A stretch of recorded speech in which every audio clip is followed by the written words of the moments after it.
Oh, so Matt, I've been really enjoying your content lately. Your coverage of Hello Kitty Island Adventure is fantastic. It's been a pleasant surprise. Yeah. Who would have thought we would be here right now? Hello Kitty Island Adventure. Who would have thunk? Your guides on leveling up your friends. That was a good one. I checked that one out. It's a really advanced system too. Like, I can't believe all the different dynamics. You have to weigh all the pros and cons of using different crystals. And this is a great intro. Do you think it's going to become your main game from now on? Absolutely. Yeah, absolutely. 100%. Nice. Yeah. I didn't know that Hello Kitty Island Adventure was a game until today. Neither did I, actually. And it's being set up as like potentially one of the best mobile games of the year. Is it actually a game? Yeah, dude, they made it this year, Hello Kitty Island Adventure. And I plan on getting into that a bit later in the podcast. It actually is a game. It came out in July. Wow, you're right. I know. That. They made a game that's like literally the same name as the meme that the South Park thing was making fun of. That is fantastic. You might have to actually play it now. I might have to play it as a meme. Yeah. But you know what? Mm-hmm. As excited as I am for Hello Kitty Island Adventure, I am even more excited for our next guest. This man has been part of the Battlefield community. He's been part of the animation community. He's now with Neebs Gaming. But I think he's best known for, is it the Tooth Weasel? Am I getting that correct? This is Jonny Ethco? No? Probably not best known for that. Oh, okay. I don't know. I don't even know what he's talking about right now. That's like the Tooth Weasel, eh? Probably best known for making a cartoon about Mickey Mouse as a prostitute. I have seen that. Yeah. I may have missed that one. I thought it was funny that your Twitter handle is like you've got the proud creator, inventor of the Tooth Weasel on there. So I was like, oh yeah, for sure. That's what he's most known for, is the Tooth Weasel. No, not at all. But it is it is something that I have created that you can purchase, toothweasel.com. Oh. Go check it out. No, that was I created a little Matt's toy. getting one right now. You can see. I already purchased it. Oh, you should. Get 5. But I, instead of the Tooth Fairy, I created a tradition with my daughter. The Tooth Fairy didn't visit our house. The Tooth Weasel did. Okay. So anytime she lost a tooth, she'd wake up the next morning and there was a trail of toilet paper to like a little note and a gift. And the gift was, it could be anything. Like one time I left her a stick. And then was that like, it seems like an elaborate plan what not age, to give your kid at what like age can you get away with something. stick? Yeah. When do they start getting upset about stick? Are they like never. She always remembered that. Oh yeah. Like, she's 14 now and she'll still talk about it. It's like, that was cute. Fun. She's like, she was kind of upset. Like, he left me a stick. But yeah, I created this dumb tradition with my daughter, and I just turned it into a little a plush toy that you could buy and do the same thing with your kid. Yeah, I love the idea of it. It's a cool idea. Get away from the Tooth Fairy. You got the Tooth Weasel for a day, and maybe he doesn't give you money. Maybe he gives you a stick. You never know what's coming, You never know. Yeah, it's a gamble. Well, for people kind of tuning in and trying to figure out what's going on right now, I figured I'd try and give you a little bit more of an intro with your background and whatnot. I think most people would know you from Neebs Gaming. Is that for sure. fair to say? Yeah, Appsro on Neebs Gaming is, I guess, what I'm probably most known for. I don't know what I'm most known for. It's hard to say. But depends on what circle you talk to. Yeah, well, you're busy. I mean, I guess I knew you mostly from when you started out doing the animation and stuff with the Battlefield Friends crew. Yeah, that was so fun. Yeah, I got to meet you guys and everything, and just kind of became acquaintances from all those events we used to go to. Yeah, all the EA they still events. Do those? They don't invite us anymore. They finally realized that we don't. I don't get invited either, so I couldn't say. Well, I mean, the last one was, I think, like a BF5 thing. I don't know if they did one for 2042. Maybe they did. Honestly, they don't need to anymore. You can just do it online. Which I prefer, if I'm being honest. Well, let's say you, if I hope I'm not getting too personal. I remember you don't like to fly, right? I don't. I hate flying, yes. Yeah, you hated flying. I remember that about you. Yeah. So still the fact that I could just be like, I can play games, remotely, even if like some of them do it like a weird, like, Stadia, nonsense where everything's like super laggy and it's kind of pixelated, I'd still prefer that over traveling for 4 days just to play a game. Well, you got to wonder how much money they drop on all the travel and stuff. I'm like, what? You guys could just like pay us more and we'll stay home, and then you don't have to get the hotel. Pretty much. That's what I thought. Yeah, when the amount of people they used to bring out there, I'm like, man, this is a chunk of change. Yeah, just to have everyone preview a game early. Yeah, this is the budget of an indie game honestly, here. Yeah, it was absurd. It was neat to see because I had never peeked into that world, so it was neat to be kind of a fly on the wall and be able to peek into like, oh, that's how a lot of the gaming industry kind of works. Well, you know what? I met you guys, I think kind of right at the beginning of all of that craziness, because you guys started coming out probably in the BF3, BF4 days. Well, probably BF4. They didn't really do much for BF3, but BF4 is when it all... BF4 days for sure. I want to say, man, it's hard to remember because we went to so many. Was it? Yeah, they did a lot of those things. Hardline was after 4, right? Yeah. Yeah, we came to a lot of Hardline. So it had to. That was the one where I met most people. Yeah, it was Hardline, and then Battlefield 1. I think they did an event, but that was. I remember doing BF1 and a lot of Hardline stuff. But those things didn't really start until the big studios realized that influencers were like, and I say influencer, hating that term, but you know what I mean. Content creators were like the future of game marketing, and so it all kind of started around the same time for everyone. So. It's not like you guys showed up and were like, welcome to the scene. It was all just new and crazy for everybody. Yeah, what do they call it? The EA game changer. Yeah. Game changers. I think it's still called that. I forgot what it is. Yeah. And then everyone blamed us for if the game was bad. They're like, oh, it was the game changers who influenced Battlefield. Right, oh yeah, it was definitely all of us. If the people only knew what we saved them from, like some of the things that were... Oh, man, and you guys especially, because, like, I felt like, just as me personally, but I had the biggest, like, imposter syndrome every time I went to one of those events. Oh, no, I was the same way. Don't worry. Because I'm like, I do not belong here. Because, I mean, you guys, I mean, and a lot of the people there were, like, I guess, pro FPS players. And we're like animators. So I'm like, what the hell are we doing here? This doesn't make any sense. I mean, it was fun. Had a good time. That feedback is still important, though. It's not just pros. That's why they wanted you there, Yeah, but you guys, I remember in like certain sessions afterwards, you guys would be talking about things like player lanes and stuff like that. And I was like, I don't know what the hell they're talking about. But they sound really smart. I'm like, I shot a guy. Game was fun. I looking back on it, I wonder how much those kind of sit around in a circle feedback sessions actually got to anybody at the end of the day, because it was usually one dude with like a notepad, like, okay, that's good. It wasn't like being recorded. And some of the feedback was like 20 minutes of some dude just like on a terrible idea. He was like, you should really have like maybe birds that can like drop these things into, and everybody's sitting there going, okay. That was Neebs. that was Neebs. Yeah. Nice. That was Neebs. Was that at the Battlefield 1 event or something? I don't know. I was just was there actually someone talking about birds and dropping things, or were you just making something up? I wish I could remember some of the things. I don't want to name drop some of the people that were saying stuff, but man, every time certain people open their mouth, you're like, here we go. Here comes a real winner. That's me. The suggestion would be like, so they'd suggest a mechanic that would fundamentally make you have to like start over with designing the game. You'd have to just start over from square one. And they're like, yeah, we're shipping in like 2 months. And they'd be like, so could you just like add this and that? And everybody's just sitting around trying to be respectful. And it's like, this is like 20 minutes. It's easy. Yeah. It's easy. Just pop it in there. It's fun. Well, before Game Changers, there was a couple people, I guess, at EA that were inviting me out as part of the press thing, because that's all they did before were press events.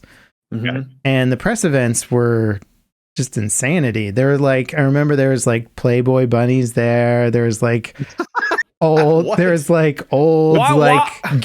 that would write for like PC Gamer that were like, hadn't played Battlefield ever, and they're just like, it was like a weird mixture of stuff going on there. Yeah, we were a few years too late. Should have had Battlefield Friends out earlier. Damn. Well, I remember when they did the Game Changers thing, I'm like, can I get lumped in with the press again? That was, can I? That was a good time. they may have gotten that, but we got like Jack Frags, so. True. We all got to see what he looks like, and nobody else knows. So, yeah. I mean, we have those. Tall, dark, and handsome. One of my favorite memories is I didn't realize he was black, actually. That's what really threw me off. Yeah. Didn't expect it from that voice. But I remember seeing him. It was one of those events. I think it was a Battlefield 4 event. But we went out to a bar afterwards, and Jack kind of let loose that night. Mm. I remember at one point looking over and seeing him like dancing. Nice. Look at Jack Frags over there just having the time of his life. That was when like Chawboy and Azzy used to go out. So I forgot about those two. Those two, yeah. Oh boy, yeah. Well, I felt going out with them for one night was like going out for 10 nights. Yeah, everybody's got a Chawboy and an Azzy story, and oh yeah, they were fun.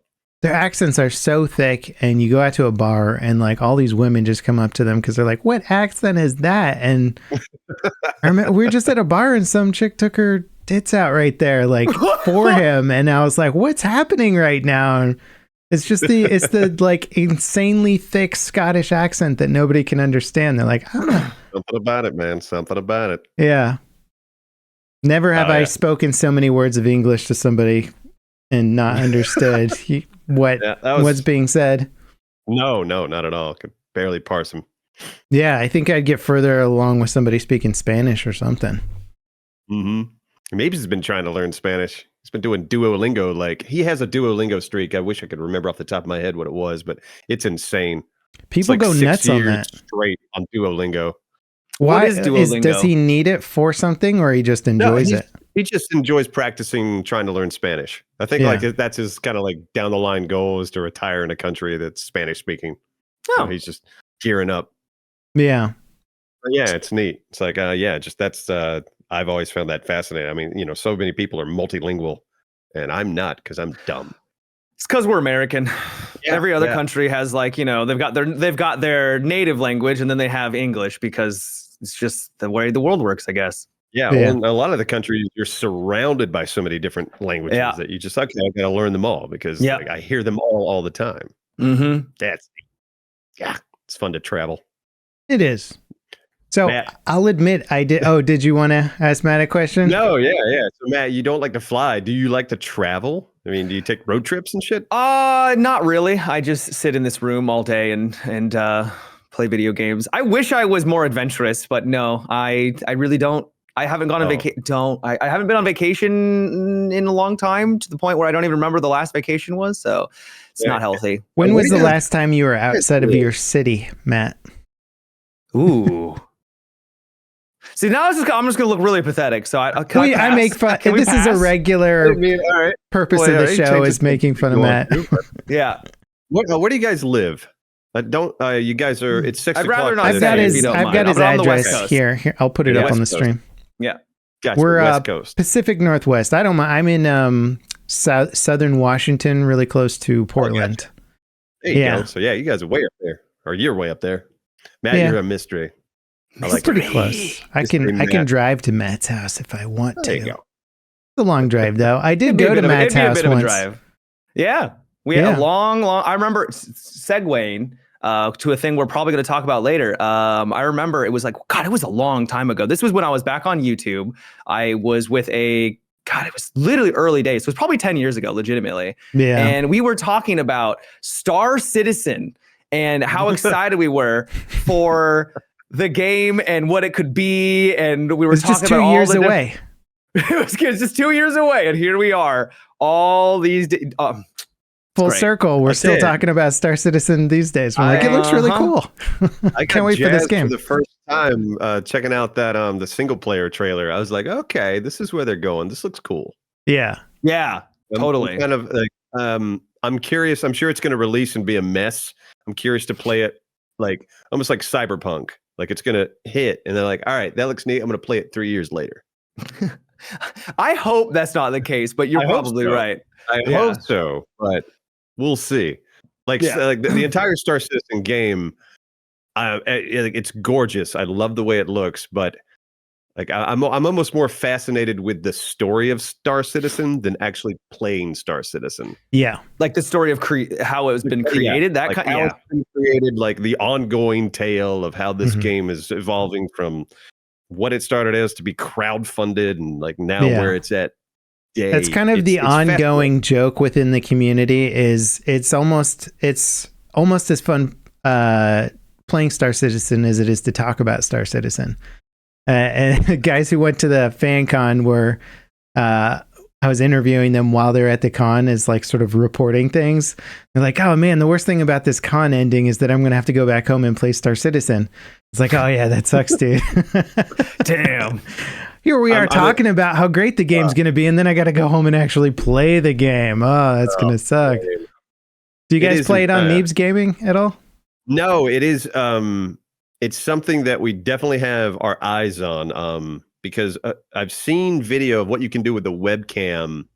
And correct me if I'm wrong because I don't follow the game that well. But the face stuff. Yeah, you can do this face tracking thing with that. It looks pretty terrible, cool. Doesn't it? It does, but it's cool though. It adds some element of movement to a face that you don't usually see in a game.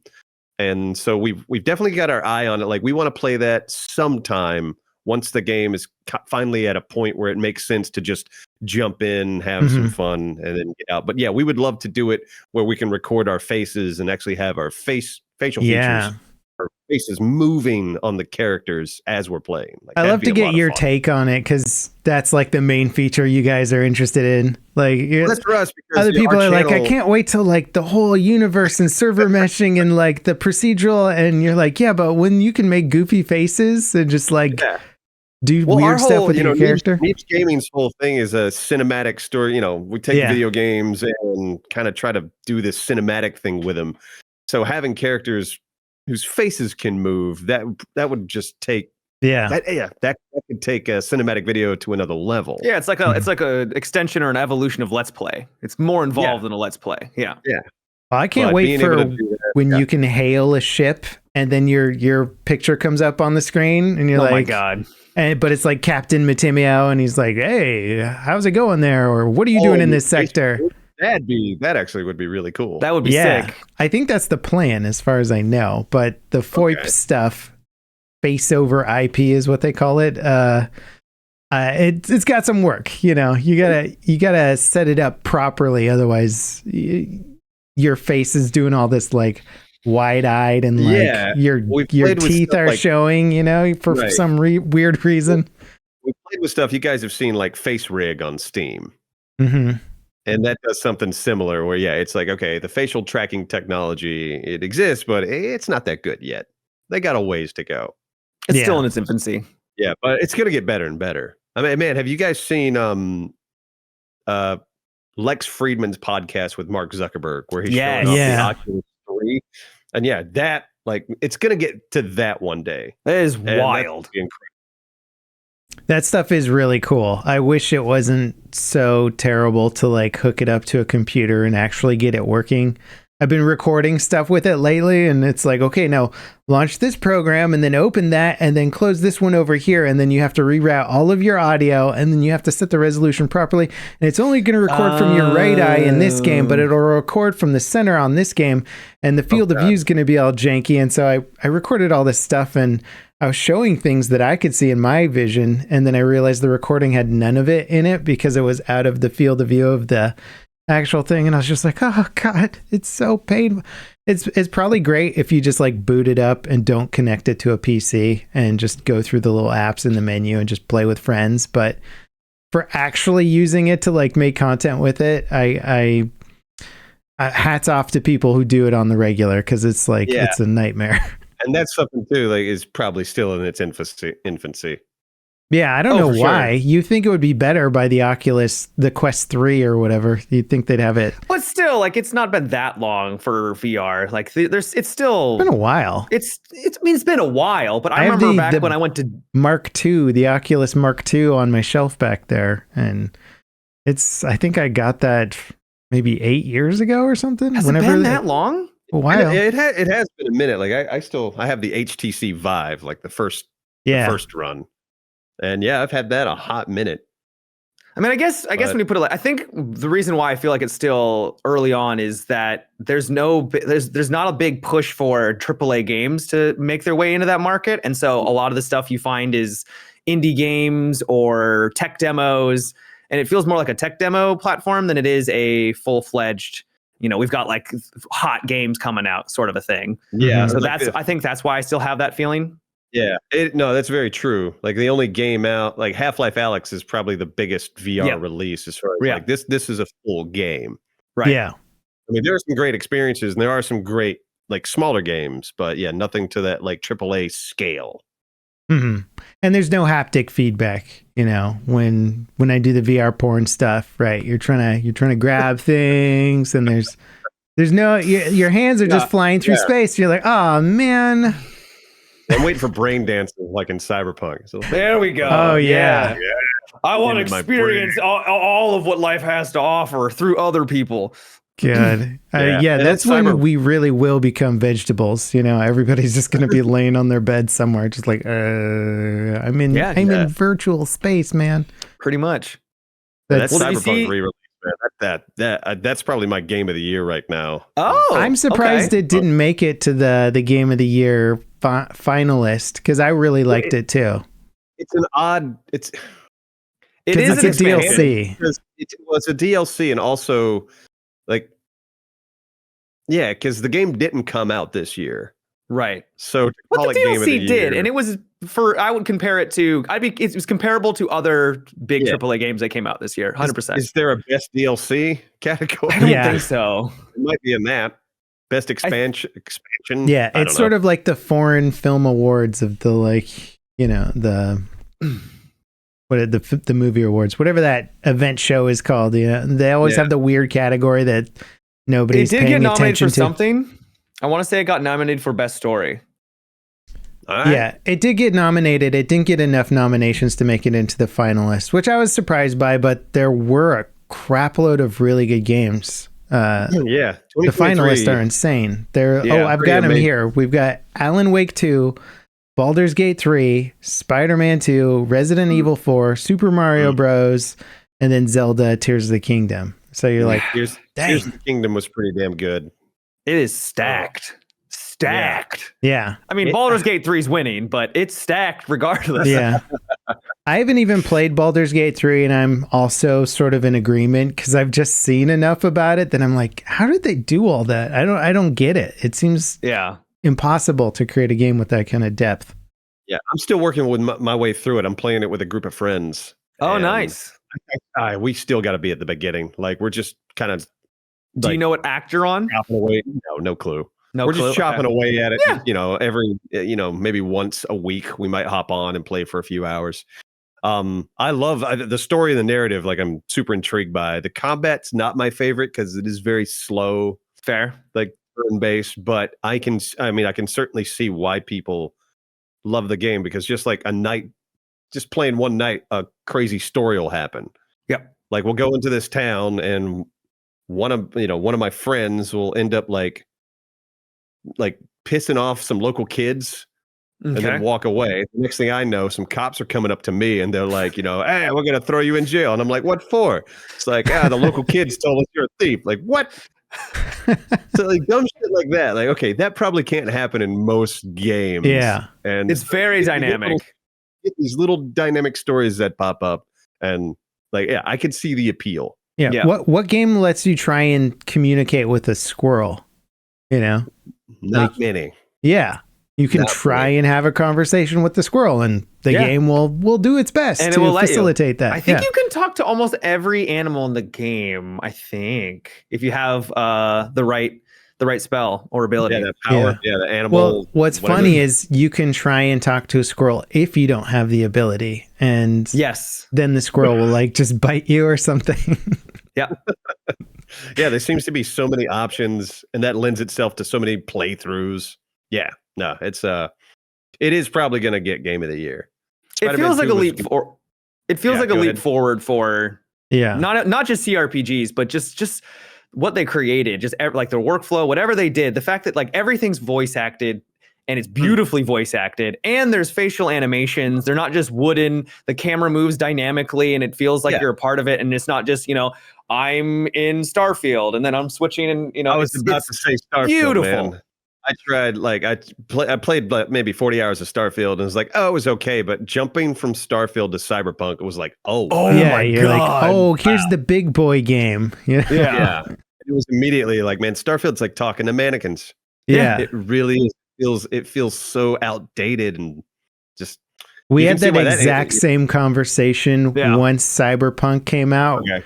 I mean, we had it before Cyberpunk came out. We were ragging on Starfield's AI and loading screens and all that stuff just looking terrible.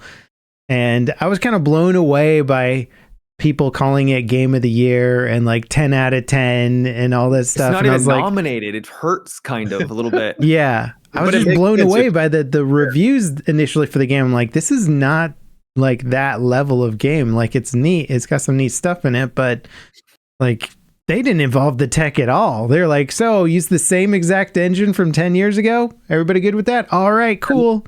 I'm fine with that, but I mean, it's not pushing Bethesda games forward. No, it feels like an old Bethesda game. Which, if you're fine with that, which I was, it's like, yeah, I'll play this for a little bit and have a good time.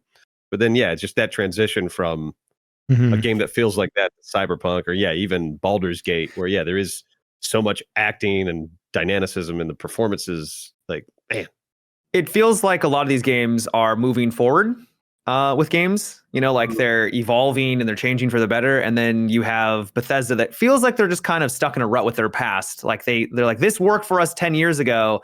It's got to work right now.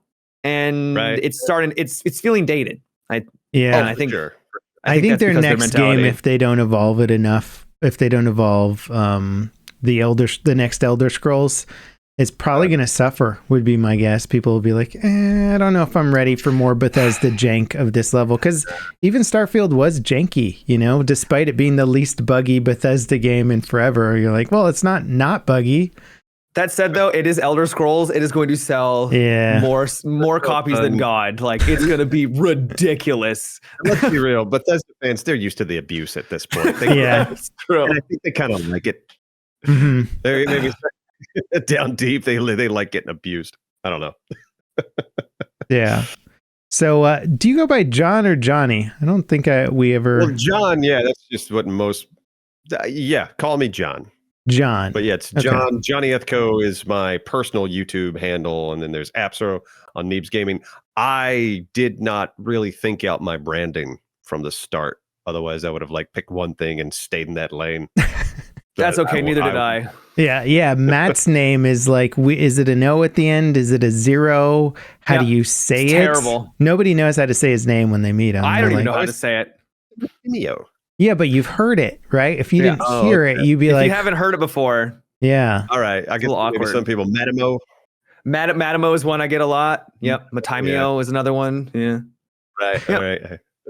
Could be worse. There's some people out there with some pretty bad branding. You're just like, ooh, okay. That's what you've got 2 million subs now and you're just stuck with it. But then it becomes a part of you. It's just whatever. You make it work.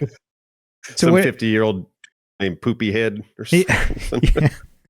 What are you playing these days, John? I've been kind of, you and the Neebs group seem to do all the survival and kind of adventure games and stuff.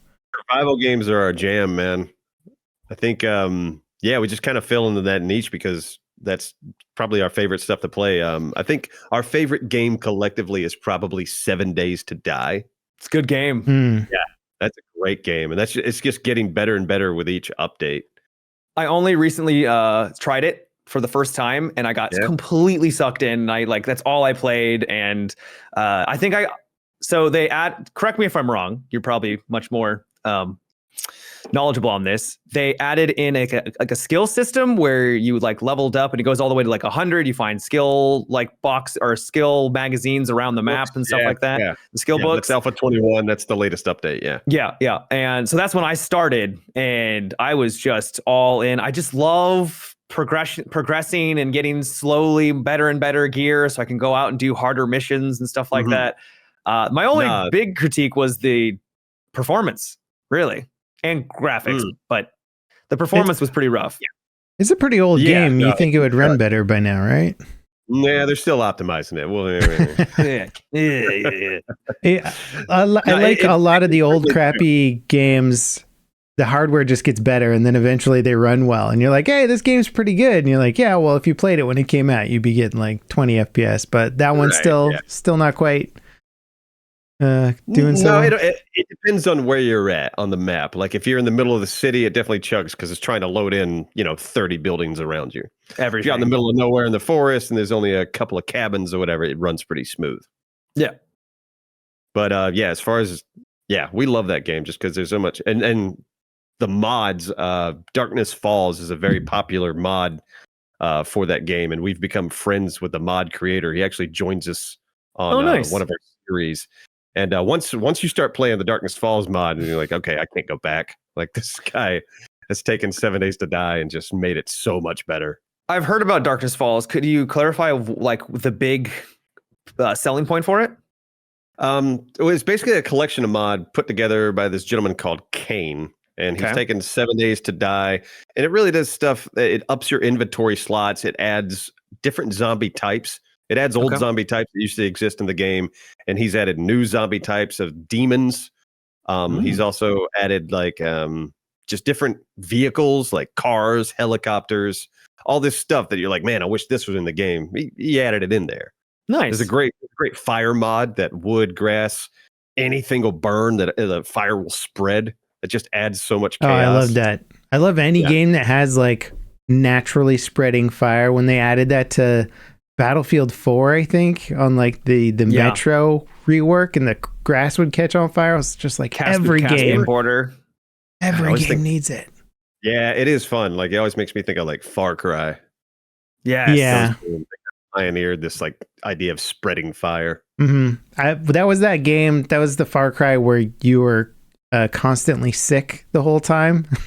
I think that was Far Cry 2. Yeah, it's like you had malaria. Yeah, you had malaria, and you were just your vision would get blurry like every 5 minutes. And it's like, go heal yourself. I was like, I hate this mechanic, but the fire is really cool. Go look at the fire. It is one thing that you don't see. I mean, this is kind of coming from the Battlefield franchise too. It's like it seems like they're not doing destruction. Like destruction in games really hasn't progressed like you want it to. Yeah, well, except for I know what you're gonna say. The finals. Oh, and that's true. The finals. Yeah. And they're former DICE devs, funnily enough. So, but I do agree. It seems such a rare thing. Like for a second there, we had like, what was it? Like Mercenaries and Red Faction Guerrilla. And you had these games pop out that really focused on destruction. Like what Battlefield Bad Company 2 was big on that. It seems like it was huge. Destroy everything. I still think it's a really fun sandbox mechanic. Like, it's not one of those things that's gotten old to me. Like, they used to kind of meme it out in games and make it all about destruction, and that was fine. But even in injecting it into any modern game, it makes the world feel alive. And then if you feel like you have control over things, and the landscape's deforming naturally, and all of a sudden that building that was normally there isn't there. And it's like, it really adds so much. And it blows my mind that more people haven't just try to make it a staple of their games. Like Rainbow Six did what I thought Battlefield was going to do. Like BF3 came out, and you could blow holes in walls and like create your own paths through the cities. And I was like, wow, well, there seems to be a big esport interest in this franchise. I bet their esports version of this game will be them like having really like highly destructible environments where you make your own pass through stuff and do cool infantry combat. And they never did. And then Rainbow came out, and they're like, yeah, we'll do that if you're not going to do it. Like, we'll take that idea from you. No problem. I think the reason why, well, it is disappointing to go from Bad Company to Battlefield 3 also had a lot of great destruction. And then it's been slowly dying in the Battlefield series for sure. Now 2042 was so disappointing to me in that regard. And I'm sure it's because of the 128 players, like they had to make concessions. And I also think it's just harder to make maps that way, because if you have to design a map that flows well in every condition of just, the world being destroyed, the world being destroyed, it's got to be tough. And I'm sure it's resource intensive to make it. And so I think that's what's so fun about the finals is that everything is basically destroyable. And because it's round based, like it's 15 minutes or whatever, but it doesn't really matter because it's just contained within that 15 minutes. You can't just level the entire map, because like if it was a Battlefield game that lasts for 30, 45 minutes, like nothing's going to be standing at that point. That's what I want to see. Yeah, I mean, that's what I want to see too. Like, but like I remember, man, playing, like you would find those like servers back in the day on Battlefield 3 where it was like, I don't know, like an hour-long match or something. Yeah, 2 hours, something crazy. And on like something like Same Crossing, where at the end of it, like every building has holes blown in it. And it looks so good. I'm like, man, why can't we get here every time? This looks so fun. Bad Company 2 did that to the extent where you could level the whole, there'd be a city, and then at the end of the match, there'd be no city. And so it's Arica Harbor was that. Yeah, and then it'd just be flat. And so I get them wanting to sort of preserve something there, but also like just make a time limit, right? Like don't let people play for 20 minutes on a completely flattened city. Like the match will end by the time everything's gone or something, you know? Let it happen, man. Just let it happen. Players do what they want. If players want to play this for an hour, let them. Yeah. Yeah, no, that's fair. I mean, everybody is 24/7 Metro and no Char Canals, right? Like that's what people wanted at the end of the day. And DICE is like, would you like a gigantic vehicle map? Like, no, apparently not. Nobody wants that. They all just want like containers and shipping yards and stuff. Yeah, that new one, the last 2042 update that came out, that map was pretty fun. I played that on the stream one night. Redacted? Yes. I think so. Were you in indoor like ones? Yes. Yeah. Yes. Yeah. Yeah, did you do the zombie mode on that? Maps. Say again. Did you do the zombie one? The season update? They came out with like kind of a zombie mode on that map. Nope, didn't even know they did that. Oh, okay. I thought that was Call of Duty's thing. You didn't miss much. Yeah, it wasn't like a full-on zombie experience. It was just sort of like a goofy thing. But yeah, that map was great. I feel like they're doing the BF5 thing, which is like, hey, let's save our best content for right when we're about to drop support for the game. And then we'll just move on to the next title. And you're like, okay. Weird cycle. Yeah. Weird cycle we put ourselves in. Yeah, they're trying to dig their way out. And hopefully they will. I mean, EA is doubling down on the Battlefield franchise right now. Well, they got, I did read some news. One of the leads at Respawn is on the next one, right? Oh, yeah, Vince Zampella, the creator of Call of Duty, Medal of Honor, Apex, Titanfall, Jedi, Fallen Order. Yeah, he hasn't made a bad game, basically. Yeah, so hopefully with that leadership, they can put out one that isn't as crap on release. Yeah, that's how I feel too. If he's tied his reputation to Battlefield and he's like, hey man, I invented COD, like I'm not gonna go down with Battlefield, then hopefully it'll be a good game. So or it's a sabotage mission. Yeah, he's like, I think Battlefield's already doing that just well enough on their own right now, if I'm being honest. You want to sabotage it, let them keep doing what they're doing. Yeah. John, I got to ask you about that Mickey Mouse prostitute video, because it is like 13, 14 million views right now. Yeah, it's something absurd. The first one? Yeah. There's a sequel. I didn't see the sequel. Oh, there's like 5 of them. Oh. Well, now I know what I'm doing after the podcast. We made a bunch of prostitute Mickeys. They are dark and weird. And they are so dark and so amazing. I go back.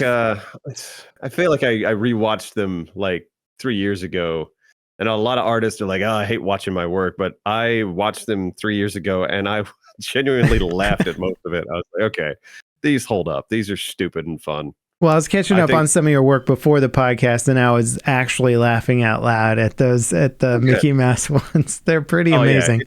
It's who does Mickey's voice? That's me. That's you? Angie. It's like, it's just a really pathetic, sad Mickey Mouse. Yeah, it's basically if Mickey Mouse was a prostitute, but not like. Well, that came out. That was because we made that right around the time. You guys remember when Disney was putting out all of these VHS like direct sequels? Yeah, like Aladdin 2. Oh yeah. Like God, how old are these videos? The first one, God, Ancient. It is ancient. Hold on, let me pull it's it from up. the like pre-monetization era of YouTube or something. Right. No, yeah, none of that existed. Yeah. Let's see. 14 years ago, the first one. God damn. God Exactly. damn. And it's still, for anyone listening now, go watch it. It's very funny. Like, it holds up. Yeah, it's fun. There's that. Prostitute Mickey 2. I love the Christmas one's my favorite, I think. I don't know. I'm excited now. The Christmas episode, of course. So we made 6 of them. The sixth one's really good, too. That one's pretty damn dark. If you guys got any bigger, Disney would be like, their lawyers would be getting in contact with you guys. You know, when we made these, like I was very careful to follow to a T parody law. Not that it would matter. Disney could probably just say Disney will be Disney anyway. Disney just tells YouTube what to do and then they do it. Yeah, you're not wrong. But I never say, in the actual video, I never say Mickey, I never say Goofy, never say Donald. I changed their names just enough, and I changed their styles just enough. I was like, no, this is parody. Yeah. And again, the first one is parody because that was at the time that I felt Disney were being kind of whores because they were just making sequel after sequel after sequel. They were basically prostituting themselves, trying to make a buck. As opposed to now, where they've really changed their lane on things and are making lots of unique, interesting content. Yeah, I can't wait to see the Marvels. It's apparently not doing very well. I want to see more live action remakes of old animated classics. That's what I'm waiting for. Like some of them I get. Like we're going to remake the Jungle Book. And I'm like, okay, that one's pretty old. Like, yeah, let's remake the Jungle Book. Let's remake Dumbo. Aladdin, The Little Mermaid. Like, I mean, they are. I know it may not be that way, but they're still pretty old. Yeah, they're old, but the originals are still so, like, from an animation standpoint, they're gorgeous. They are fantastic. The Lion King one, I didn't get at all. I was like, why? It feels like a reduction of what the original was. Yeah, you have all these modern tools of CG animation. Yeah. But the characters are nowhere near as expressive, and the color palette's nowhere near as bright. It's not like you're not going to be able to replace Robin Williams. Like, why are you trying? Right? It's not gonna happen.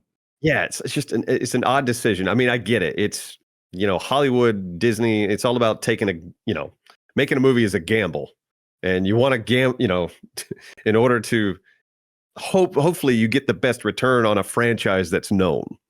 So I understand it from a business standpoint of like, we could just remake something that we know millions of people love, and that's probably going to make us money. And sadly, it does work. I mean, those movies do make them money, which hopefully would, help them produce original stuff. But I'm trying to think of any, they had couple original cartoons like Encanto. Didn't some of you guys work on one of those projects or some project? I feel like one of you guys, I can't remember who it was, but somebody from the Neebs crew was talking about working under John, the guy who directed the Lion King remake. Jon Favreau? Yeah, Jon Favreau. I don't think so. Okay. I mean, I'd have to ask the team, but I'm trying to remember, did anybody in the team work with Jon Favreau? You know what? Maybe Tony. Because Tony used to work for a talent agency. He may have done some stuff in that realm. Gotcha. But I don't think anybody directly worked with Disney and Jon Favreau. How is animation in your neck of the woods in terms of like making content that can actually pay for itself in the YouTube world? Or it doesn't. It doesn't. Like even that run of Battlefield Friends, we did a little run of 2042. Was it? It did very well though, view-wise, didn't it? View-wise, it does great. Yeah. But money-wise, it doesn't pay for itself. It's all it's all funded by the gaming stuff. Right. Like there's no way. Yeah, it does suck because for a brief second, the prostitute Mickeys and the things we used to do back in the day, you could make a 3-minute animated short on YouTube and it would make its money back. Yeah. But then as soon as YouTube flicked that switch to like, nope, we value watch time over anything. Yeah. Like, nope, it killed short films and it killed animation like that on that day. And then ironically, they have got all this, like YouTube shorts now where it's like, oh no, we do like short content, but they don't, you won't make any money off of it still, but we do like it. Well, shorts, it's like I see some great shorts and people produce interesting things, but you can't make that business model really work unless you have a ton of sponsors. I feel like it's just a avenue to move people to your actual content. It's just a vehicle to get people to your other stuff. That's the crazy thing about it is YouTube's like, make shorts because it's a great subscriber conversion thing. And also YouTube is like, subscribers don't matter anymore because of how we design the algorithm. So they're one of the least popular needed metrics of like your content. You're like, okay, so what? I should make shorts, but then I shouldn't make sure. What do you guys want? They're just trying to copy everybody without like an actual game plan yet. And obviously content creators they have to do what makes them money and what's going to support their channel. So they're like, do I make shorts that don't make me any money, but get me subs, which are not that valuable anymore based on the new algorithm rules? It's all kind of chaos. I think they sort of opened their lane up to try and capture all the competing markets and kind of lost a little bit about what YouTube as a platform is supposed to be, or at least what it was. They've done weird stuff before. Hopefully they'll make a correction. But yeah, it definitely does seem like they're chasing the TikTok trend. Yeah. Which I get it. Like you said, that's a huge market share. It's like, man, we're losing a lot of viewers to TikTok. So how do we do a TikTok? Let's do a TikTok on our channel. Come on. Hey guys. Look, yeah. Is TikTok making money? That's a good question. Or is this just like, juggernauts doing the thing because they're juggernauts and they can do it because they have money. And then once they're like, okay, now we need to monetize it. How are we going to monetize it? Then things are going to fall apart. I don't think many platforms monetize as well as YouTube does in terms of like, if you get something with 1 million views that actually converts into advertising dollars and they do that well, you get 1 million views on TikTok. That's, you can buy a candy bar or something. Yeah. You got $5, kid. Good job. Yeah. So I don't know how it works really. I think TikTok just pockets most of the ad revenue and they're like, go get your own sponsors basically. But advertising's so weird on a platform and just on content that's so short. Like, it doesn't seem to me to make sense long term to advertisers. Yeah. Just because I agree. It's so Well, scattered. the ads are supposed to pop up essentially between swiping, right? You swipe from one video to the next and then you watch the ad, or the video ends and then the ad pops up, right? And but I mean, are the ads short too? And like, are you going to pay a lot of money for that? I don't know. I've never seen an ad on YouTube Shorts, not a single one. So yeah, I don't watch shorts, so I haven't seen them either. Don't do it. No, I'm not. I mean, I've seen, I finally, maybe a couple months ago, finally broke down and got premium. And, I started like watching YouTube more just like around the house. Yeah. So I'm like, all right, you know what? And the ads are everywhere now. Like it's gotten absurd. And it does suck because like even on our channel, we try to space the ads out. I'm sure you guys see this. When you upload a video, where YouTube suggests you put the ads is like it's insane. It's like, here's a 20-minute video and YouTube's like, how about we inject these 15 ads? And you're like, are you out of your fucking mind? Yeah. You have to go in and they don't fill them everywhere, right? I know. Yeah. But it is nuts. Yeah, as you're watching this, like that doesn't guarantee an ad is going to play at that moment. But from just our experimentation, we've seen people have been overserved ads. Yeah. They're like 3 minutes apart. We're just like, okay, we don't want to do this to our audience. Right. It's like that, I mean, there are going to be ads for sure. He's like, we got to make money at the end of the day, but there can't be that damn many. Mm-hmm. My favorite is when you watch an ad and then you go back to like a part in the video and it's like, oh, welcome back to the ad that you just watched. I'm like, well, I just watched this ad. What are you doing? Why? Yeah. Or you always have to watch it when you fast forward a little bit to the part that you wanted to get to. I wish that they would make premium a more attractive package because it's not super cheap. I think it's like $11 or $12 a month for premium. Yeah, and that's because it's bundled with damn music. Yeah. Is that the reason? Yeah, if they would decouple it from music and it's like, no, this is just YouTube videos without the ads, but they're trying to sell you on, hey, you get YouTube music as well. It's like, I don't really want that. I wish they would add in like YouTube TV and YouTube Premium are different things. It's like, just make them one thing, then people can watch the NFL with it, and they can watch YouTube without ads, and they can listen to music without ads. And you're like, now you got a more attractive package, but premium still feels like this sort of this thing that's just not worth it to most people who watch a video every now and then. And it sucks because it is one of the best monetization models when you look at your premium view conversion rate versus normal view. You're like, oh man, those guys make me a lot of money. I wish more people had YouTube Premium. That'd be great. But they did do that. Sure. They did do the ad blocker crackdown a couple months ago. Where I'm the data from that. You're looking at the data from that? Yeah, in the analytics. It's just when did that happen? That happened about a month ago. Yeah. I heard they're already finding workarounds to it though, and then it's backfiring. They are. Of course they are. Yeah. Like what are they? I don't know. Yeah. It's like, hey, we're cracking down on ad blockers. It's like, okay, the ad blockers are just going to get more clever. And they have gotten more clever. Yeah. Yep. No shit. Yeah. And you spend all that resources and time trying to, and it's backfiring apparently. But that's also according to YouTube videos I didn't actually watch. And, of course, they're going to be clickbaity. So who knows? Yeah. I mean, we can see some of the data on our end. I'd be curious to see the data on their end. I mean, there's no way for us to know that. But yeah. Yeah. Nobody will ever know that black box information.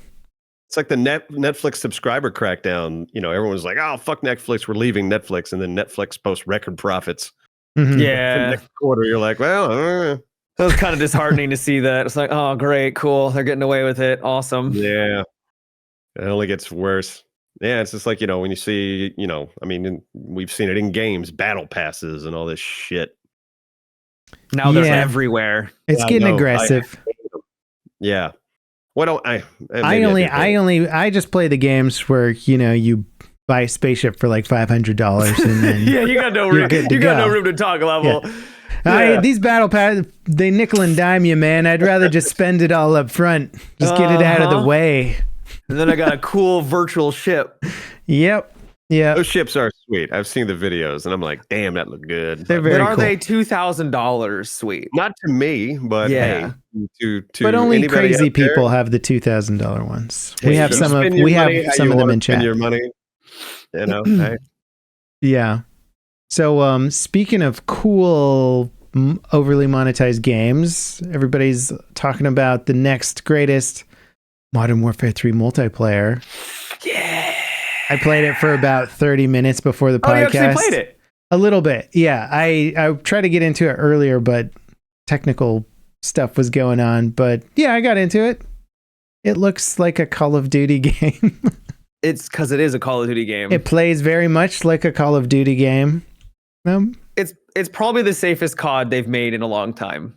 They played it very, very safe. They took the feedback from Modern Warfare 2, the last one, and then made changes that the community wanted, like the movement system and recoil visualization, the visual recoil and things like that. And then just remastered Modern Warfare original maps and called it good because that's literally all they did.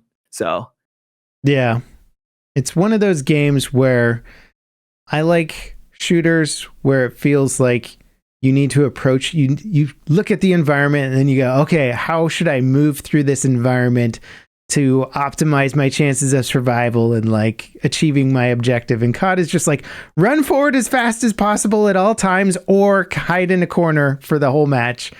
Either of those tactics will work great. If you try and approach it from like some sort of tactical, methodical angle, you're just going to get dunked on by somebody running like 1,000 miles an hour. Did you see the progression system changes? No. I don't know what the previous. I don't remember what the previous progression is. How progression basically normally works, where you just level up.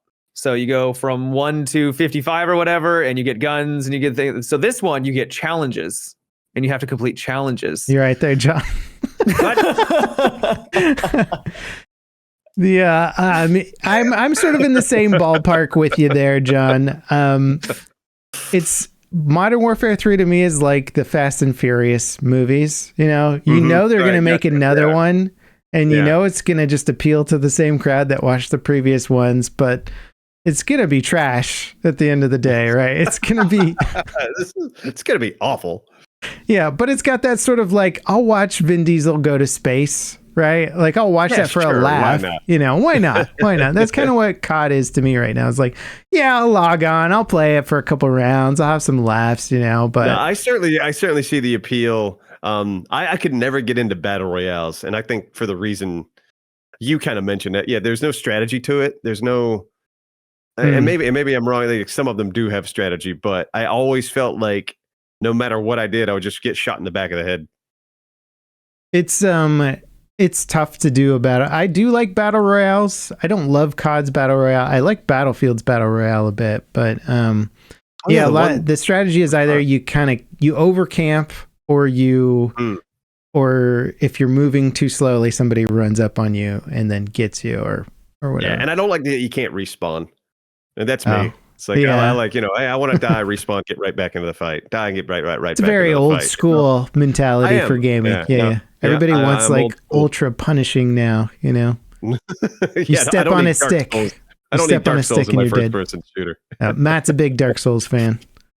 Oh, I am. I love the Souls franchise. Probably one of my favorites. Oh, no shit. I liked Elden Ring was really good. I haven't beat it, because I've played a lot of those games. I always get to a point where I'm like, okay, this was really good, but fuck it now. I'm done. Yeah. You're not going to play that boss for like the 50th time. Right. Yeah. It's like, Elden Ring in particular is super long too. Like it's their longest game by like not even close. What's the deal with the pot guys in that? They just like pots. Let me solo her or no. Okay. Yeah. I mean, that is it too. But yeah, because he has the pot head on his head. Yeah. I loved that story. That was like my favorite gaming story of that year. Yeah. This guy you could summon who will. Do you know what that is, Level? No, that's why I'm asking. What's the deal with the pot heads? So, there's pots in the game. These potheads, I guess they just like round characters, because there was in Dark Souls they had a character, I can't remember his name off the top of my head. He was quite round. They just like round characters, and you meet a character named Alexander, I think, and he's just a giant pot. Alexander the pot, as one is, you know. And he's a noble knight trying to prove his strength. And is it like a curse? Has he been cursed to be man. Dude, the narratives this is what I'm asking about, because they show the pot guy and I go, what's the deal? What's his backstory? So the pots actually have a backstory. They are filled with fallen soldiers. It was legitimately they're filled with fallen soldiers, and that's what fuels them magically or something like that and allows them to fight, is that they can. It's absolute nonsense. Says the Onion Knight. Is that the Onion Knight? Yeah. Okay. That was from the previous Dark Souls games. I can't wait for an Elden Ring with like a story that kind of makes sense. The thing is that this story was actually like comprehensible compared to like Dark Souls before. Oh, for sure, but it's still just nonsense. Yeah. Oh, it is nonsense. Yeah. Like, what's going on? Like a character will just start talking and just spout gobbledygook, and I'm like, I don't know. Yeah. You pretty much have to read every item in the game and then try and piece them together, and it's great for that one guy, Vadi Video, whatever his name is, on YouTube. Like this guy's just made a career decrypting what the hell's going on in these games. So pretty much. Like, oh, hey, that's perfect. It's perfect for a YouTuber.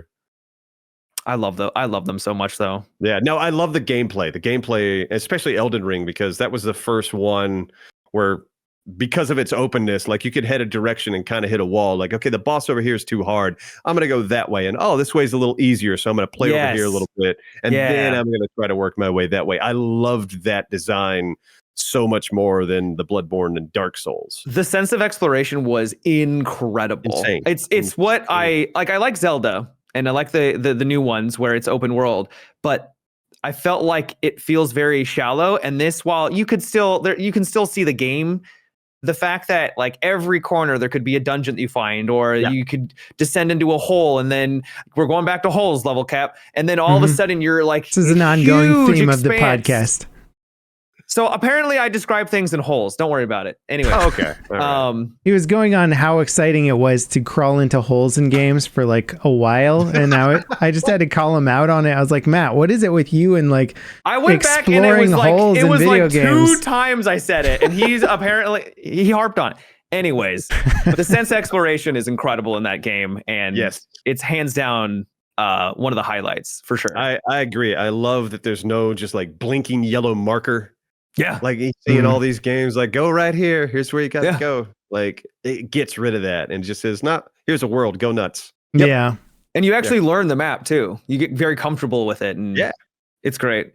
There's a different sense of satisfaction when you know an environment versus just, let me open the mini map, let me put the marker over there and just head towards the triangle in the distance. And then I'm there and I didn't notice any of the stuff around me because I wasn't trying to figure out where to go. And I didn't notice the weird trees over there that, okay, turn left at the weird tree and then right at the thing. And once you start to learn your environment, it becomes a different experience as opposed to just like UI hand holding. Well, that's what. Go for it. Oh, I was just saying, in almost every game I play, I try to turn the minimap off. It's probably smart.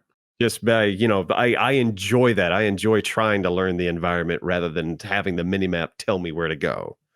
Yeah, and I wish, but a lot of the times games are designed with the minimap in mind. 100%. And I kind of wish more developers would go like, no, let's design it without the minimap in mind. And then we'll add the minimap there for people that really need it, because there are a lot of people that just can't figure out where to go on their own. That's usually me.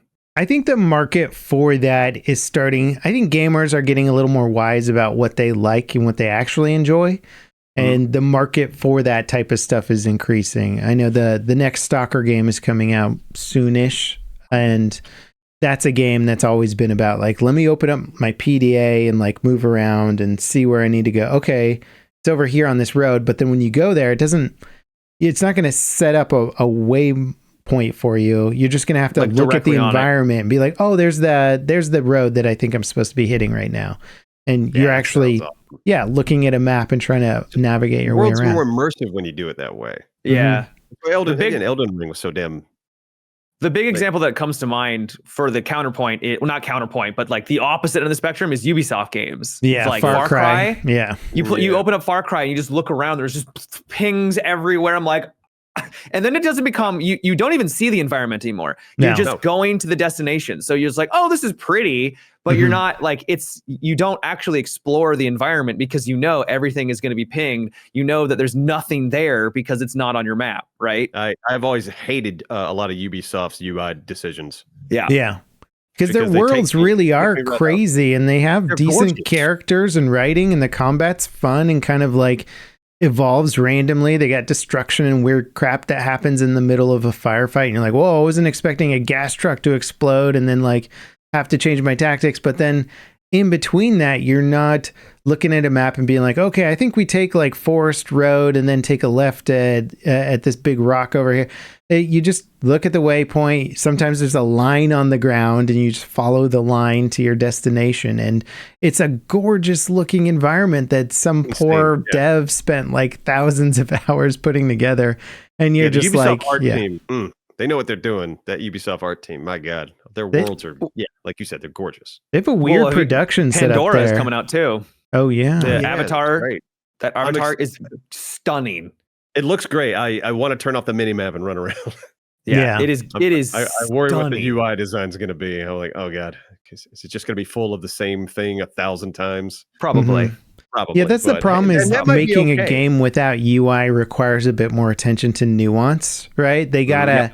That's what Nintendo's so good at. With like, they can catch your eye, right? They know when you come around a corner, you're going to see this peak in the distance, and there's going to be a little beacon of light up there, and you're going to want to go to that, or most players are going to want to go to that. And they know how to like draw you around with those sort of visual cues, and it takes a lot of artistic talent and planning to do that. Yeah.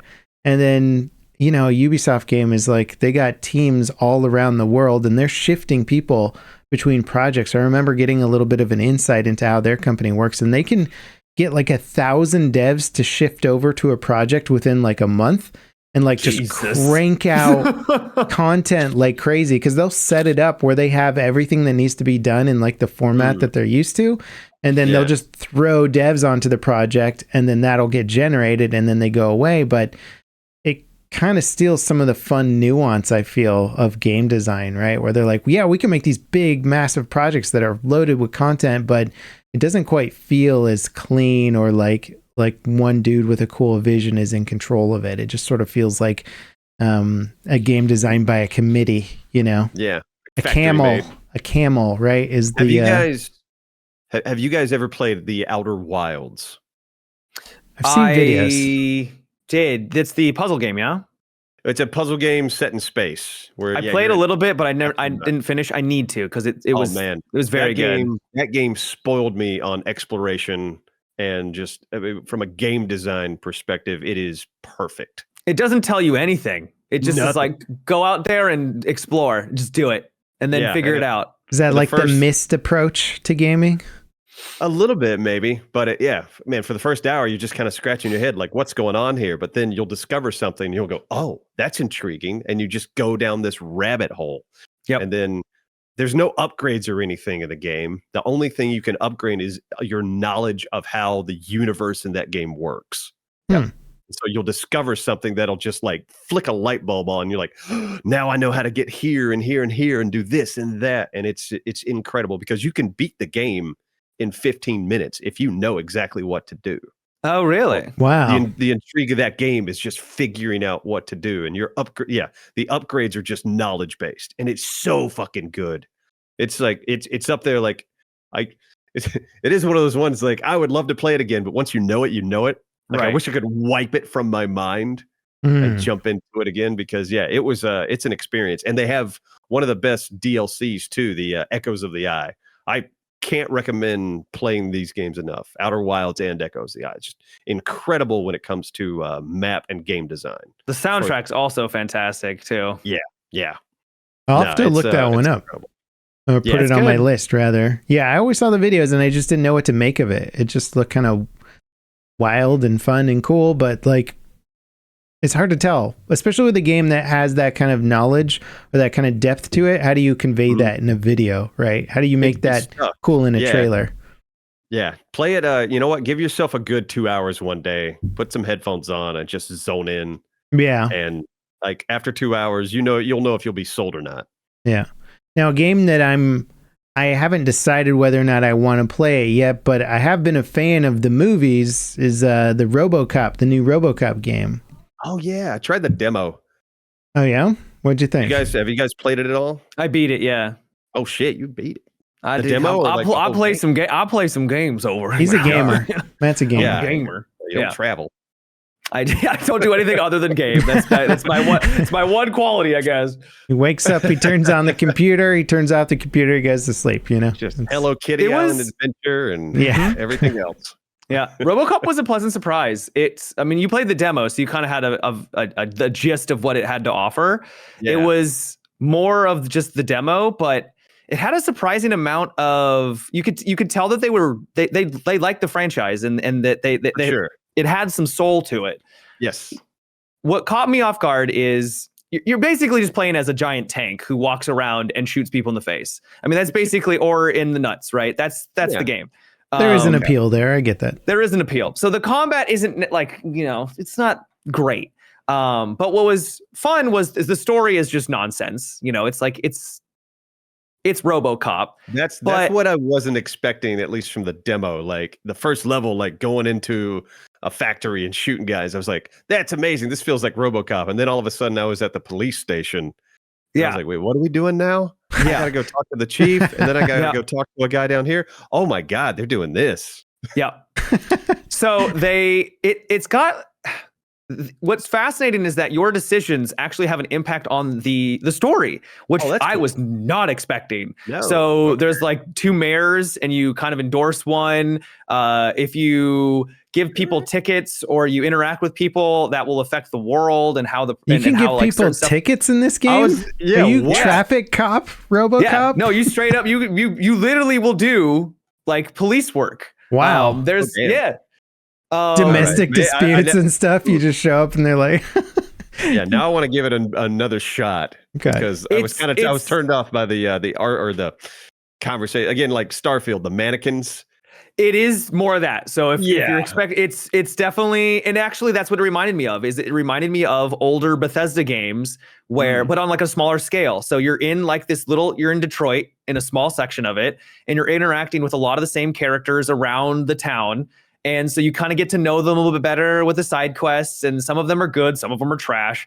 But it's just like a small, self-contained RoboCop little, like sort of RPG with, Yeah, it was enjoyable. It's not a masterpiece, but it was a fun little surprise for me. How long is the game? It took me 12 hours to beat, I think, somewhere around there. All right, perfect. Yeah. So it wasn't too crazy. Is perfect. Ed, is it like Ed 202 something? Ed 209, the robot? Is he in it? Yeah. He's Ed 209? I think so, yeah. The guy Ed who's like present security clearance, yeah, please present. Giant robot with the miniguns on the side. He's in it. Yeah, absolutely. Oh, awesome. Yeah. Does he waste some people because they don't have their security clearance? There is definitely death that happens because of that robot, yes. Gotcha. Yeah. That's like one of my favorite scenes in any movie from like my God, it's wonderful. That era. Just the squibs going off on that guy. I know, you're just like, how many bullets can one man take, I love the violence. Yeah, just that movie just did not care. Yeah, with that director like Paul Verhoeven. Yeah, he did Starship Troopers too, which is one that I'm enjoying that game as well right now. That's fun. Right. Yeah, that was that came out a while back. We played it on the stream, and it was pretty solid. I was surprised by how much I enjoyed it. Yeah, and everybody's just yelling all the lines from the film, Yeah, I'm doing my part. It's like a tower defense. Like that's perfect for a Starship Troopers game. Yeah, great concept. That's cool. I guess he's getting all his movies made into video games now. Hey man, hopefully he's getting a check. Yeah, sure he is. I'm sure he is. Yeah, come on. Well, they got Peter Weller's like he is the voice of RoboCop in the game, right? Oh wow, so that's awesome. Yeah, it's so like I said, it's got some soul to it, but it is jank. And if you were turned off by the combat or you were turned off by the woodenness of it, that does not change at all. Okay, so that's what I might pick it up on sale. That seems like a good. I think it'd be a really good sale game for sure. Absolutely. Game. Well, I know that company. They also made a Terminator game that kind of in the same vein. Like it got a lot of praise. I never played that one. Good Terminator game. Yeah, I didn't either, but that's. I also heard good things about it as well. Wait, which Terminator game? Because I did play one of them. I'd have to look it up real fast. Is it an old one? Okay, new Terminator game. I might have to check that out. Well, this was a couple years ago. I played the old one that had I think we were talking about it a little, Matt. That had the really good love scenes in it. Wasn't it just absolutely terrible? Just nonsense. I liked the story. Oh yeah, the love. Yeah, because did you say it was like kept going on and on and on? This love scene or something? Yeah, it had like 3-minute long love scenes with like dead-eyed characters in it. You're just like, why are we doing this, man? It's hot.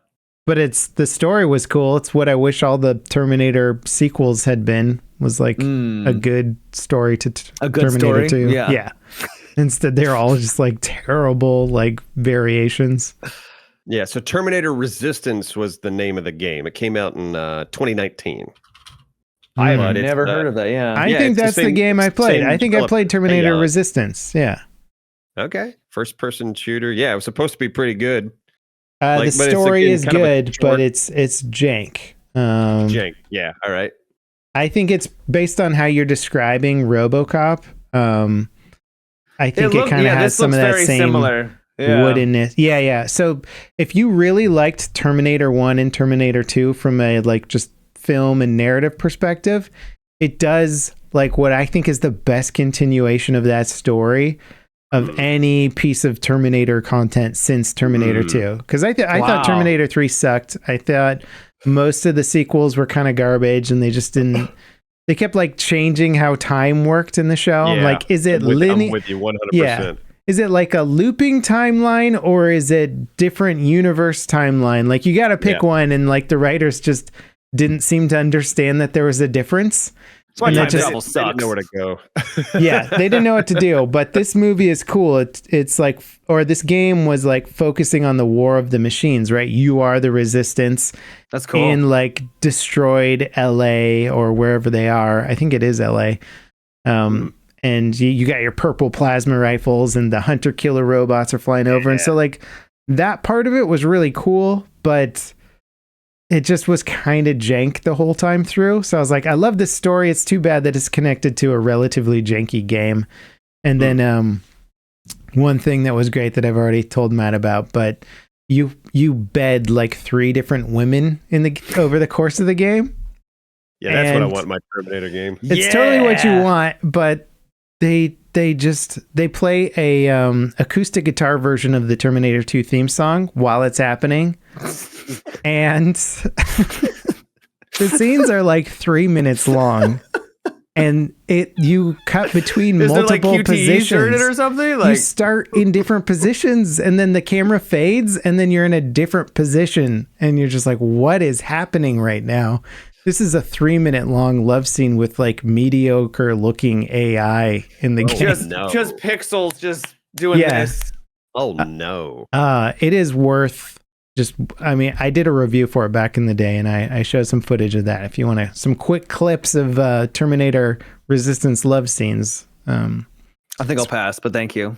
Yeah, but I wouldn't recommend playing it, but the story really was something that I wish they had just done as a movie instead of a mediocre game, you know?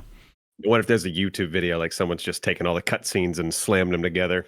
Probably has. Yeah. Just listen to that like an audiobook. Yeah. Like, oh, okay, I got it. There you go. This is a good story. It does successfully create that nightmarish future where there's, these giant chrome robots rolling around and walking around that are just sole purpose is to kill you, and you have to like scurry through the rubble like a rat, to try and take him down. It's fun. Yeah, I guess that's what I heard about the game. The praise was from the environment and yet how it felt like the old movies. I guess Robocop does something similar. Mm-hmm. Yeah. So when the robots take over the world, what do they do? What's their end goal? Like, what are they just gonna like chill, like go on vacation, like turn us into batteries? That's my favorite plot. They just vibing, they just hanging out. Like once they've killed everyone, like do they just kind of just relax? Like, what's the end game? That's what I want to know. Yeah. You can spread out. Let's leave Earth. Let's go to the way. There you go. It's only one planet. Yeah, there you go. Well, come on. We were talking last episode. The best way for interstellar travel is to just digitize yourself right into a program and just send a little robot out there. Sorry if you can hear my kids in the background. I was like, I think I hear a little LevelCap back there. They are home from school, and they are Oh yeah, rambunctious. Yeah. How old are your kids? 3 and 6. Oh, that's good age. Yeah. That's before they hate you. Yeah. How old are your kids? I got one. She's 14. She's 14. Awesome. I can't complain.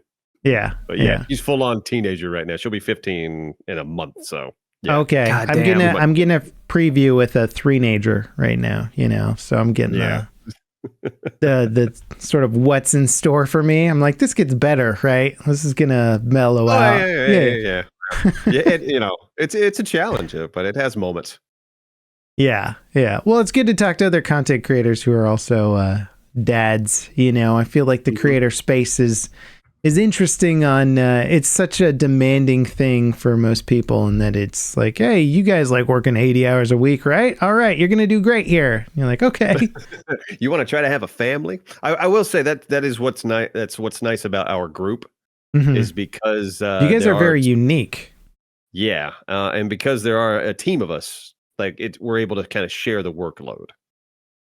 And you've been doing that. I used to joke with you guys back when you were kind of starting the Neebs Gaming channel, and I was like, how is it splitting all that money all those different ways? You guys were like, ha, it's great, but you guys have really done the channel's obviously grown huge. And how many episodes into your podcast are you now? Like 100 something?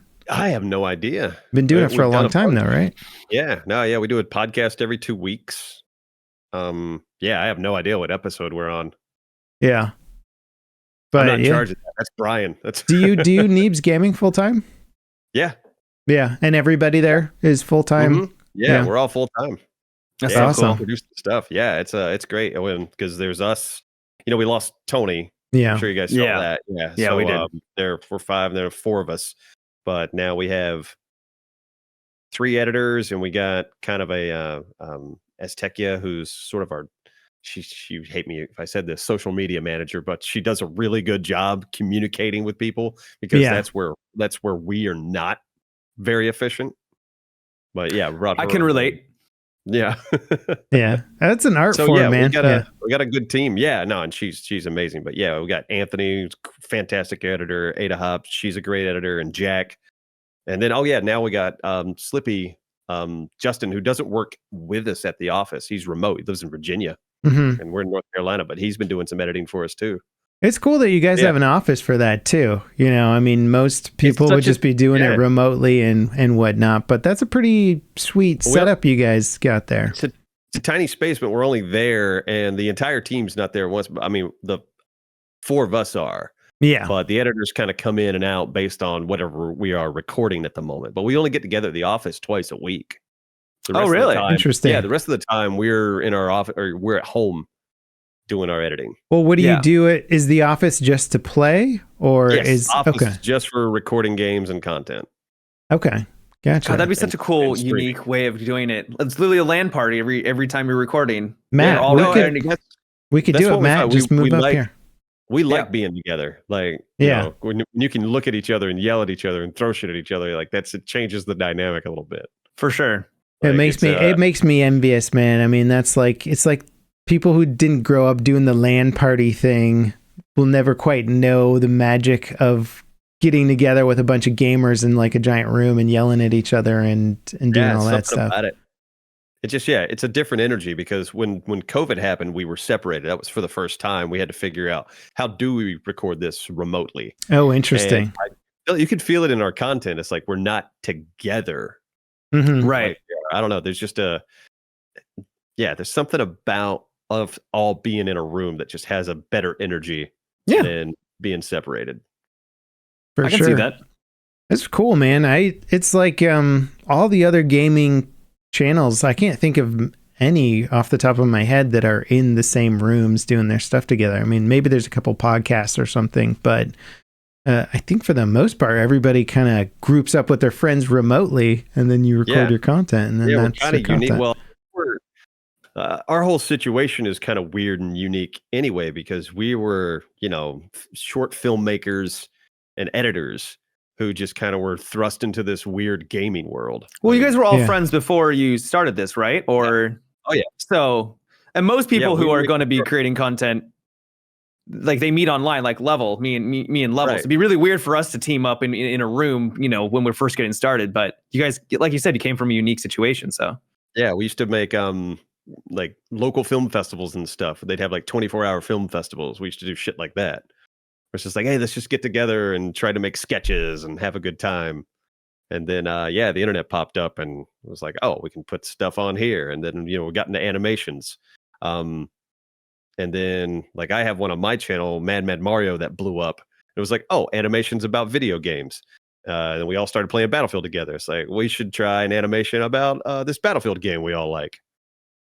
And then the rest was history. Everybody loved that so much. I'm surprised that like EA didn't want to fund your seasons or something of Battlefield. Oh, they did. We had some talks with them, but it always felt to us like, oh man, we're gonna be under their thumb if we. They'll be like, could you not say the thing about? Yeah. And you guys, it's one of those things. Yeah, you rag on Battlefield half the time, and that's what people love about it, is you're calling it out on the stupid stuff.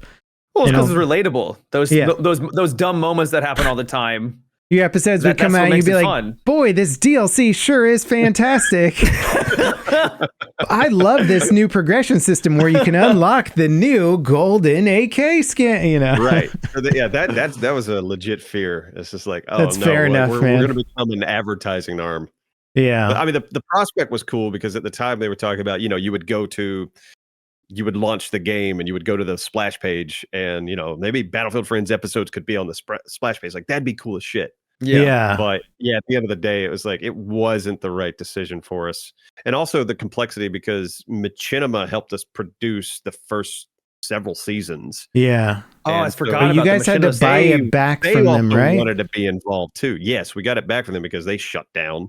Yeah. But I mean, the whole thing's in a weird gray area, because they're like, we own this franchise, but it's a cartoon based on a game you don't own. Right. Mm-hmm. So can anybody really own this? Like, it's we very made it, weird. we weren't thinking like we're creating this great IP. It's like, no, we're just making a dumb cartoon. Right. So it got weird when, EA wanted to work with us, and then, Machinima was also wanted to be involved, and it was like, this is just a mess. No, fuck this. Not worth the headache. You're like, it's not worth it. It's not going to make us enough, and we're going to spend all this time, and it's just going to be a pain in the butt. And now you got more, you're adding more chefs into the fucking kitchen. Yeah, that's always bad for the creative process. It always dumbs it down to something weird. Machinima is so weird. I was part of I think most content creators early on were part of the Machinima network. Mm-hmm. And they created the Machinima media resource where you could get music and royalty free stuff from them to make your content. Yeah. After they shut down, I started getting striked on all my videos that use that content. Man, I saw the writing on the wall. We never used any of their resources because that was our fear. Because the entire thing was funded from venture capital money. Mm-hmm. So that was, they were like, hey, we're creating this resource you could use. We're like, you guys haven't actually turned a profit. Mm-hmm. All of your funding is coming from investors. So I didn't realize that. Yeah. That's eye-opening. What happens when you guys realize this isn't financially viable, which I didn't think it was, because, we're YouTubers. We're looking at the business. And you guys, okay, you got all this staff and you're just signing people on to this MCN. I can see how you think this might work, but good luck. Mm-hmm. Though, admittedly, if they assigned enough and they had enough big people, like the contracts, I don't know what your guys' contract. I was never with Machinima, but I was with another one, and the contract was, I was very naive back in the day, and it was like a 60-40 split or something like that. Which was crazy, horrendous compared to modern, because they wouldn't do anything for me. No, they don't do anything. They just take 40% of your revenue. Yeah. That was on YouTube, top of YouTube. Yeah, that's after YouTube takes its cut. So they're like, here, we'll provide you with literally nothing. But that was the only way to actually get a contract. Was Yeah. through these big MCNs. So it's like, this is what you have to do. And then you realize how much they're just slamming you into the ground. Yeah. And so if they did that to enough people, I could see it maybe being viable. But I clearly didn't work with Machinima. Long term, I kind of in the back of my head knew that the whole thing was gonna collapse under the weight of itself. Yeah. But I can't not, the people we met there were really good to us. And they gave us some great connections. So, the people working at the company were very interested in all the stuff, and they were cool. Yeah. And I still know some of them. The heads didn't know what they were doing. And again, the entire thing is funded by venture capital money. So it's only going to last so long before they go well, this didn't pay off. Yeah. Well, but that sucks. Machinima's the blockbuster of the YouTube generation. They're like, remember that company that existed and it became everywhere. Completely obsolete after just a couple things changed. I understand. It's like, all of a sudden there was this huge rush to create, YouTube. These YouTubers are making money. What if we all package them? Yep. It's like, okay, who can create the best package of YouTubers and monetize them, and then try to help them out with their channels and make them grow. I am so glad that era is over, man. It was weird starting out because I don't mind telling people, but I got a $2 flat rate CPM, which for back then was pretty good. It was incredible. That was before YouTube was monetizing more for long videos. So you could just make a 3-minute video, whatever, and it would get a $2 flat CPM on stuff. And I remember towards the end of my contract, the guy was like, so we've actually lost this much money on you this year because we're overpaying. And I was like, oh no. Okay. That's when I knew things were going down. I was like, and especially when I heard other new people were signing on with these crazy rate splits. And I was like, what? You're giving them all this money for doing these guys don't really do anything for me. It's crazy. Yeah, they promised the world, we're gonna make you big, kid. Yeah. Sign here, and here. We own you. A lot of people. It's funny because a lot of big content creators came out of there, and. Yeah, no. They do own you too. I tried to get out of my contract. They're like, no, we got you for 2 more years. I'm like, oh, there's no way. And they're like, nope. I'm like, oh, cool. Yeah. That feels Oh yeah. fun. I think they got hit with a couple lawsuits later on because they were a bit aggressive in what they're having people sign. They're like indefinite, like we own you type stuff, and and of course the kids were signing it and then reading it, a year later and being like, "Hey, wait a minute," and I guess it just wasn't totally legal or something was wrong with it. There's scummy shit going on. I would never, I never allowed any of my contracts to go more than a year.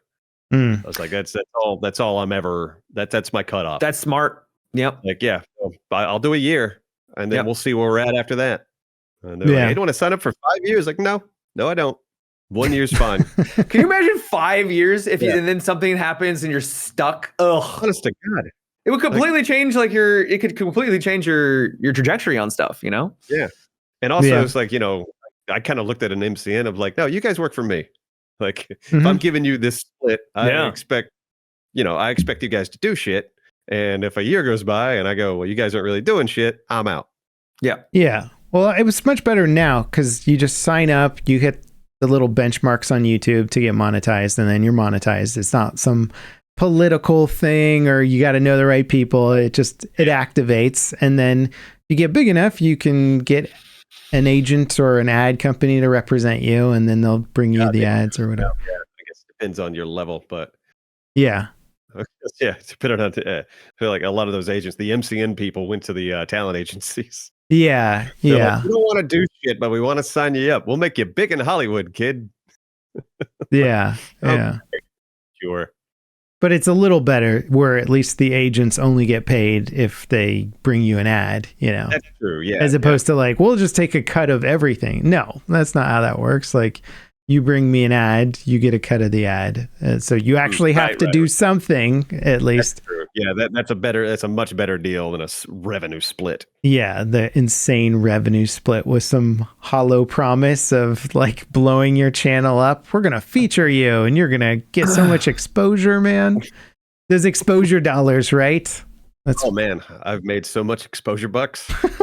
Made so much money off of my exposure dollars. Yeah. Cryptocurrency. Yeah. I always liked going to those game events where you're not getting paid to go there and like you're doing all this stuff for them, and somebody there is always like calling you out on being like some entitled rich influencer guy, and you're like, I'm the only one here not getting paid to be here, guys. Like, come on. Like literally everybody else who's putting on the show is getting like a big old paycheck to be here. Like, oh, you're saying like you're as a content creator, but then the people that are putting actually on the show because it's an actual job. Yeah. I got you. Yeah. Not that content creation isn't a job, but you know what I mean. Yeah. No, I'm not getting an actual paycheck to show up to make the content. Like, I'll make something after I make the content, and if people like it and I do my job well, but as opposed to being the Battlefield 1 reveal, I don't know if you guys were getting paid to go. Oh yeah, I got paid, sucker. You should have had better representation, man. Yeah, I didn't get paid for that. So the BF1 reveal. Okay, maybe not the BF1. There was two BF1 events, and I can't remember. One of them I got paid for. Okay. I don't think we did, but ours was a weird situation anyway because there were 4 of us. Yeah. I'm sorry, at the time 5 of us. So just the fact they were flying 5 of us out there was already like, what are you guys doing? Out of your fucking mind? It was the one with Snoop Dogg and Zac Efron. That's the one that I did get paid to go to. See, I didn't get paid for that. Yeah. I want to say I did. Yeah. But it was through producing content for it. And I was like, I'm already going to be making content on the thing. So. Oh, I'm glad I went because you're right. Like the videos did very well. And that was what, you want to. And that's kind of what the payment is, isn't it? It was an opportunity. Yeah. You get secondhand smoke from Snoop Dogg. I mean, that's how often do you get that? Right? Life-changing experience. I was with my parents. Like, that was funny. I remember getting that call that hey, we've been invited to an event and we're gonna play video games with Snoop Dogg. Mm-hmm. That event was so out of control. It was so ridiculous. Great. I remember. Zac Efron was there. I think Jamie Foxx was there. Yeah, because Brent Neebs was in charge of training Jamie Foxx. Training. Oh yeah, I got the game. Do you know who that is? The Game? No, he's a rapper. He's a rapper. Okay. Sorry. Yeah, I didn't know. they're like, you got the game, and everybody was all excited, and I was like, I don't know who that is, and I looked him up, and it's like pretty hardcore, like gangster rap and stuff. I was like, okay. He was a nice dude, but it was just like, it was just funny. I was like, I'll show you how to play Battlefield, Mr. The Game. And he's like, okay. Sure. That whole event was surreal. Yeah, I remember. I'm trying to remember the name of the actor, but the dude who's the black guy from Too Fast, Too Furious and the Transformer movies. Do you know who I'm talking about? Is that Zing Rames? Is it? I have no idea. I haven't seen any of the Fast and Furious movies. Okay, Terry Crews was there. Terry Crews was there. That was cool. Yeah, but yeah, one of the funny line, if I remember correctly. I gotta look. Is the dude from Too Fast, Too Furious? I just remember them saying they told everyone else that wasn't like training Tyrese Gibson, that's his name. Okay. Yes, I remember him. So Tyrese was there. He was sitting like a computer or two away from me, and like he seemed really not happy about being there for whatever reason, but he had a boombox with him and he was loudly playing, which I assume was his R&B record on it, like really loud so everybody else could hear it. That's I'm the main character shit right there. Yeah, that seriously is. Good grief. I didn't understand what was happening. I kind of looked up read up on him a little bit after the event, and it was like, I guess he's like trying to start his R&B career or something like that. And so we did like, a Battlefield 1 reveal. Yeah, because I was like, who's this dude playing his music super loud in the middle of like a gaming session? I just remember them saying, "Don't talk to them." I was like, okay, cool. I mean, you can talk to them, but just treat them like they're people, which is, that makes sense. Yeah, well, obviously. But maybe I wasn't the part of the cool people crowd, because I remember them just being like, don't go talk to them. Don't run up to them and be like, oh my God, I love you. Yeah. Don't do that. Don't be that just guy. Be cool. I remember I ended up in an interesting conversation that night. Like once the event died down, I somehow ended up at a table and I was talking to the guy that was in charge of writing the contracts for the celebrities at that event. Yeah. And I was like, oh man, you got to spill some tea, dude. Like, what kind of shit's in there? And I remember like in Snoop Dogg's contract, I don't have a number, but Snoop Dogg, he got 6 figures for that event. Jesus. Of course. Oh, I'm 6 figures for that event. And in his contract is I can smoke weed whenever I want to. And if that's in all of his contracts, I think, like most of them. Yeah, but I was blown away. I can smoke weed, I get, but if I get bored, I can leave. It's like that's in a contract you're giving somebody. Wow, God damn, it's pretty amazing to be honest to have that kind of pull. Yeah, they're just like make sure you put in like I can just leave at any time. You're like okay. For them, they created so much buzz just from the fucking Snoop Dogg memes. I mean, we're talking about it now. That's how crazy of an event it was. You're just like Zac Efron and Snoop Dogg were like 5 feet away from me playing Battlefield 1. Like, I don't know what was happening. Right. What are we doing here? Yeah. That was another imposter syndrome day. Like, I don't belong in this crowd. Oh man. Good times, dude. Well, I think we do need to kind of start wrapping up the pod here because we are hitting some time blocks soon. Good. I'm hungry. Yeah. It's supper time for me. Well, what's the future got in store for you, man? We're jamming on some Neebs Gaming stuff right now. You guys know BattleBit, the game, right? Yeah. Love BattleBit. We got something fun coming out. BattleBit. Okay. Yet, but there's gonna be. I don't have a timeline, but if not later this year, definitely early next year to either mid. Yeah, sometime. We'll have something fun on the channel. That's exciting. Cool. That's being worked on the back end. But yeah, it's like we're still more 7 days. A game called Enshrouded. Have you guys seen Enshrouded? I was gonna ask you about Enshrouded because it looks good. Did you play the demo? I unfortunately did not know. Oh my god, that's so solid. Oh, okay, all right. Enshrouded, they put out a 6-hour demo, and after 6 hours, I was like, I want more. Sick. So I think Enshrouded's gonna be pretty big. Good. Cool. I love survival games. So yeah, and this one's like playing a survival game mixed with Zelda. It's wild. I think it's going to be a big hit, but I mean that's coming down the pipe. So yeah, we're just keeping on trucking, man. Just having fun. Cool, man. Nice. Well, for anyone who wants to check out more of John and the Neebs crew, You can find the link to their channel in the video description. I'll put you in the title. There'll be links all over the place. Wherever you look, you can't miss them. Neebs Gaming, we're there. Go watch his Mickey Mouse prostitute video. It's you want to see it? That one is. That's 6 episodes of Prostitute Mickey. I'm gonna go watch the sequels to that pretty quick after this. You're never gonna want to talk to me again after this. I mean, the first one had me laughing, so if it's kind of in the same alley, I don't know. Good God. Excited about that. Thanks for coming on the pod. Yeah, it was good to talk to you guys again. It's been a minute. Yeah, for sure, man. For sure. And if for anyone watching now, if you want to support the pod, check out our Patreon. Hit that subscribe button. Matimio needs those likes. We got to get those likes. And all of our money comes from you Patreon guys, so we appreciate it. Matimio's body pillow collection is really getting out of control, and it's not cheap. So it's not. What's your waifu's name? All Might. You answered that really quick. Yeah, that was super quick. I was like, Matt, I thought we were joking. Well, it's because it's you know what? I don't have to justify myself. Continue. You know. Hey, live your life, man. Yeah. Can marry whatever you want, dude. All right, guys. Thank you so much for dropping by. We really appreciate you. Thanks, John, again. And cheers, man. Oh, wait, Matt.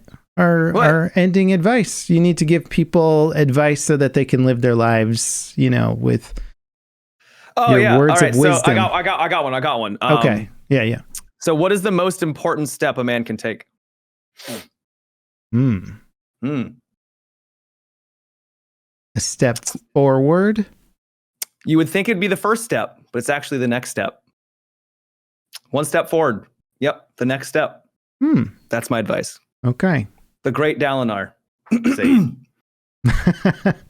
All right. Okay. That was better than last time. Thank you. Yeah, I'm improving. All right, guys. Thank you. We'll see you later. Take care.